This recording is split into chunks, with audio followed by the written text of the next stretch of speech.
মাদ্রাসার ছাত্রদের হাদিয়া যদি ছাত্রদের না দিয়ে হুজুররা নিয়ে যায় তাহলে কি তা ঠিক? এটা তো আমার বিরুদ্ধে প্রশ্ন করলেন, মানে আমার জাতি ভাইদের বিরুদ্ধে প্রশ্ন করলেন। ভাই, এই প্রশ্নটা খুবই দরকারি প্রশ্ন। এখানে অনেক আলেম ওলামা আছেন, ওনাদের প্রতি শ্রদ্ধা রেখেই বলতেছি। অনেক মাদ্রাসায় হয়তো কোনো খাবার আসলো, তো ছেলেদেরকে নামকে অস্তি কিছু দিয়ে আর বাকি সব ডিশ ধরে হুজুর বাড়িতে চলে গেল। তো এই ক্ষেত্রে হুজুর গুনাহগার হলেন। ওই চেয়ারম্যান সাহেব, মেম্বার সাহেব, কমিশনার সাহেব বা অন্য সাহেবরা তারা যদি কোনো সম্পদ মানুষের জন্য আসে, এটা কুক্ষিগত করেন, অন্যায়ভাবে ভোগ করেন, সেটা যেরকম গুনাহ, এই হুজুরের হাদিয়ার ব্যাপারে 2 নম্বরই করাটাও একই রকমের গুনাহ, কোনো সন্দেহ নেই। অনেক হুজুর এটা করে। আমার কাছে অনেক ডোনাররা অভিযোগ করছেন, হুজুর অমুক মাদ্রাসায় দিছি, পরে যায় দেখি যে গামলা ভর্তি পড়ে রয়েছে, বাচ্চাদেরকে অল্প অল্প করে দিয়ে দিছে। এগুলো গুনাহ।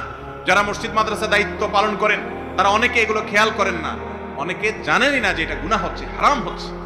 বাচ্চাদের জন্য আসলে বাচ্চাদেরকে দিতে হবে, বাচ্চারা খেয়ে এরপরে নষ্ট হয়ে যাচ্ছে, সেটা আপনি নিলেন বা গরিবদেরকে দিলেন ভিন্ন কথা, কিন্তু তাদের হক তাদেরকে দিতে হবে। তাদেরটা না দিয়া টোটালটা মেরে দিলেন, এটা তো পুরো দুর্নীতিবাজ চেয়ারম্যান আর ওই হুজুরের মধ্যে কোনো পার্থক্য থাকলো না।